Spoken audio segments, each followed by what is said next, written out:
Objectif News vous présente l'interview de 18h.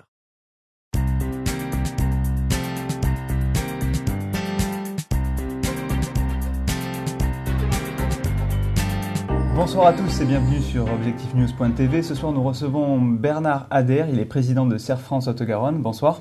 Bonsoir. Alors Serre France, c'est un réseau de services associatifs aux entrepreneurs, notamment dans le conseil et l'expertise comptable, et ça a été créé à l'initiative du monde agricole à l'origine, c'est ça ? Tout à fait.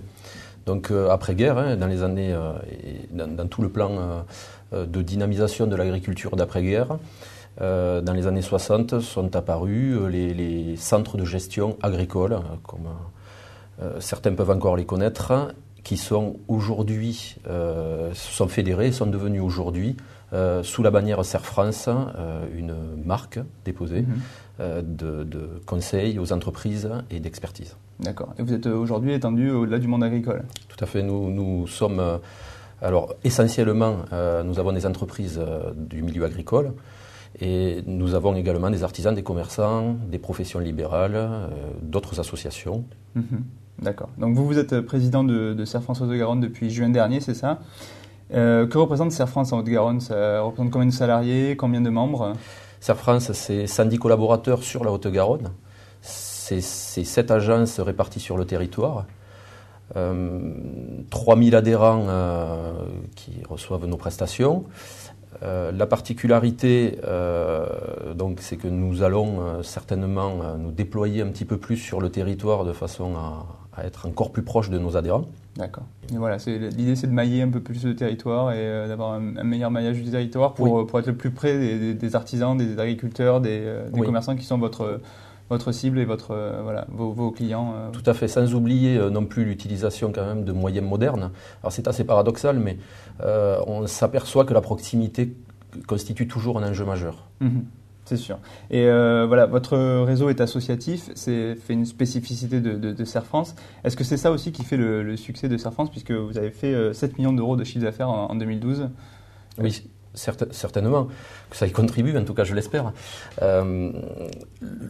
Le fait que ce soit associatif permet toujours aux adhérents d'avoir ce regard en termes de gouvernance et ce regard sur l'activité. Et c'est bien sûr le conseil d'administration qui est fait d'agriculteurs, d'artisans, de commerçants qui va définir la politique de demain pour l'entreprise. Et je tiens à préciser que cette entreprise n'a pas de capitaux à rémunérer. C'est ce qui, à mon sens, fait aussi sa force. Donc, tous les bénéfices qui peuvent être faits sur une année sont réinvestis dans l'entreprise ? Ils sont réinvestis dans l'entreprise et essentiellement en compétences et en moyens humains. D'accord, donc dans le développement de nouvelles agences, comme vous l'avez dit, pour être plus près des clients et dans l'embauche de nouveaux collaborateurs pour répondre au mieux aux besoins des agriculteurs, des commerçants, des artisans. Oui, mais également, je tiens à rajouter, nous avons un investissement en termes de formation qui est largement supérieur à ce qu'une entreprise peut avoir. D'accord. Donc vous l'avez dit, Serre France a été créée après-guerre, donc vous allez fêter vos 50 ans le 18 septembre prochain avec une grande journée d'animation qui aura lieu au stade Ernest Vallon, donc l'antre du stade toulousain. En quoi va consister cet événement ?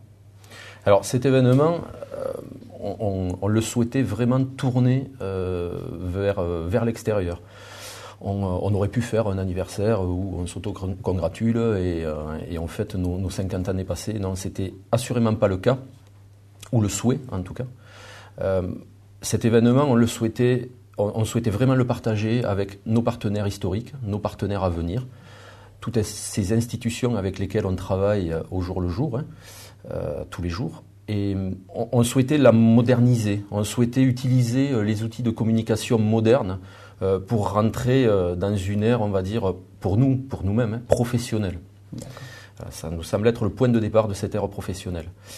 Alors, l'événement en soi va se dérouler au stade Ernest Vallon. Pour que cet événement soit à la hauteur du lieu, on a invité 3 personnalités qui vont jalonner cette journée et puis délivrer des messages qui nous semblent forts. Donc, nous avons invité Bertrand Nivard, qui est le leader de la patrouille de France, de façon à pouvoir parler de communication, de management pour nos entreprises. Nous avons invité Stéphane Tournier des Jardins de l'Opéra pour qu'il puisse nous parler de créativité. oui, et de la rigueur également dans la créativité. Et nous avons invité en guest William Servat, qui lui va nous parler, je l'espère, ou en tout cas très humainement, de ce que peut être les relations humaines dans un groupe, et en tout cas dans un groupe élitiste, pour aller chercher le meilleur de la performance. Voilà. Et également, n'oublions pas que William Servat est quand même quelqu'un de chez nous qui qui nous ressemble. William Servat, c'est quelqu'un du Comminges, du terroir, qui, comme nous, est né de cette ruralité et qui, au travers de sa carrière, est allé jusqu'à être nommé par ses pairs meilleur talonneur du monde, et donc qui a réussi dans l'excellence. Vous avez également mis en place un village des métiers ce 18 septembre prochain. Quelle va être l'idée de ce village et quels sont les objectifs ? Ce village des métiers, c'est quand même l'objectif initial.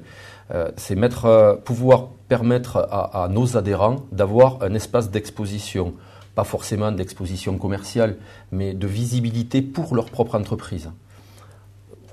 On s'est permis d'investir pour eux dans cet espace de visibilité et qu'ils puissent, au sein de cette journée, pouvoir avoir une journée hors norme qui leur permette de mettre en valeur leur entreprise, leur propre entreprise. D'accord. Donc Safrance, on l'a dit, va fêter ses 50 ans. Vous pensez que ce réseau, en se professionnalisant, peut s'étendre et peut encore avoir gagné des adhérents, gagner en notoriété et peut, qui sait, fêter ses 50 ans, ses 100 ans dans 50 ans. Vous pensez que ça peut continuer ? Oui, ça j'en suis sûr. Et effectivement, on se doit de gagner en notoriété pour de réelles raisons. Je crois que venir de l'esprit agricole est une force, parce qu'on a une forme de méthode, on a une forme d'efficacité dans les négociations, une forme d'efficacité que n'ont pas forcément les autres professions, et je crois que notre point fort est là, essentiellement là. Donc nous serons présents, c'est sûr, dans l'avenir, et nous souhaitons faire partager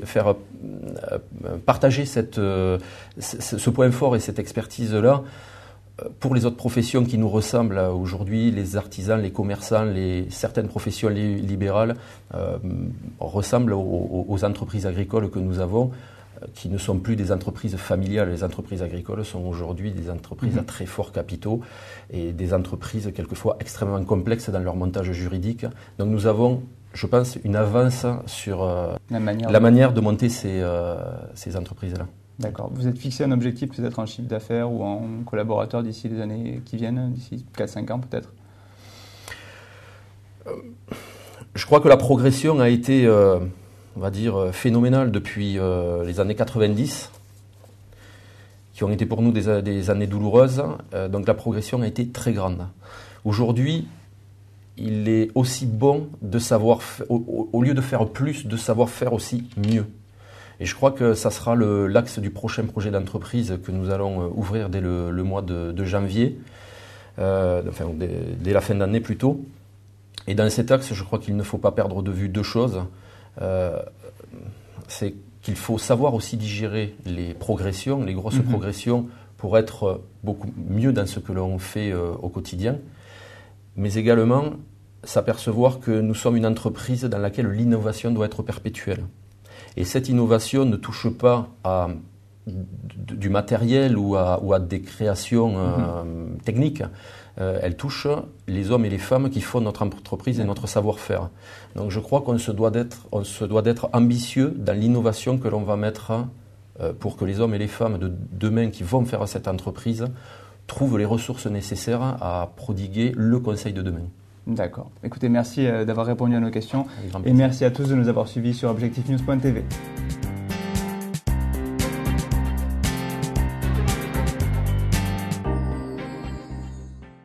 Objectif News vous a présenté l'interview de 18h.